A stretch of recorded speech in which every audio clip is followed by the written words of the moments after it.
আপুনি এইটো ভাবেনে অসমত এটা বস্তু খুব বেয়া হৈ আছে নি খুব দেৰিকে যে ফাংচনবিলাক হয় 2টা-3টা বা এনেকুৱা ৰাতিপুৱা হৈ যায় যে ছিংগাৰবিলাকৰো বহুত কষ্ট হয় গতিকে সেইটো কাৰণে হেল্থৰ কিছুমান বহুত ইছ্যু হয় গতিকে সোনকালে যাতে কৰে সেইটো আপোনালোকে চাগে বিচাৰে সেইটো সকলোৱে বিচাৰো কাৰণ এতিয়া অকল আমাৰ হেল্থ বুলিয়ে নহয় এতিয়া অনুষ্ঠান এখন ৰাতি যেতিয়া হয় তেতিয়া কি হয় ৰাতিপুৱা গাড়ীবোৰ চলাই ন চবে টোপনি ধৰে ন সকলোৰে এক্সিডেণ্ট হোৱাৰ চান্স থাকে ৰাস্তাবোৰ কলি হৈ থাকে ধৰা ঠাণ্ডাৰ দিনত ন সেইবোৰ অসুবিধা হয় আৰু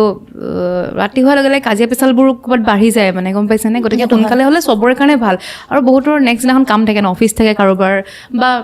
যদি হাউচৱাইফবোৰ ল'ৰা ছোৱালীক ৰেডি কৰি স্কুল পঠাব লাগে বা খানা বনাব লাগে বহুত কাম থাকে ন গতিকে সোনকালে হ'লে ভাল হয় আৰু চবৰে কাৰণে সুবিধা আমাৰো হেল্থ ভালে থাকে অনুষ্ঠানখনো ভাল হয় তেতিয়া জানানে চবেই চাব পাৰে নহ'লে কি হয় দেৰি হ'লে